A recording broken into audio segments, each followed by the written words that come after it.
শনি এবং চন্দ্র সহাবস্থান কিন্তু কখনোই শুভ নয়, এবং সেক্ষেত্রে কিন্তু সেই জাতক জাতিকার যদি জন্মকালীন কোনো জন্মছকে থাকে তাদের কিন্তু একটা মানসিক অস্থিরতা বৃদ্ধি হয়।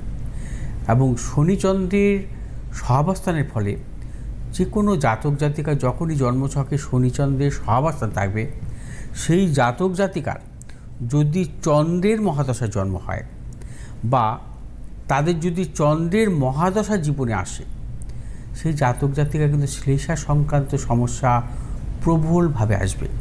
তাদের মধ্যে শ্লেষা সংক্রান্ত নানা রকম শ্বাসকষ্টজনিত সমস্যা যাকে বলা হয়, সেই জাতীয় সমস্যা আসতে পারে।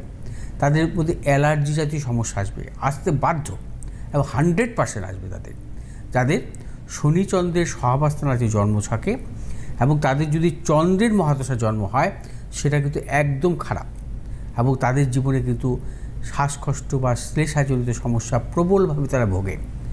এবং পরবর্তীকালেও যদি তাদের দেখা যায় যে চন্দ্রের মহাদশা এসছে, মানে চন্দ্রের মহাদশায় জন্মগ্রহণ করলো না, চন্দ্রের মহাদশা এসছে, সেক্ষেত্রেও কিন্তু তাদের মধ্যে দেখা যায় যে নানা রকম এই প্রবণতাগুলো আসে।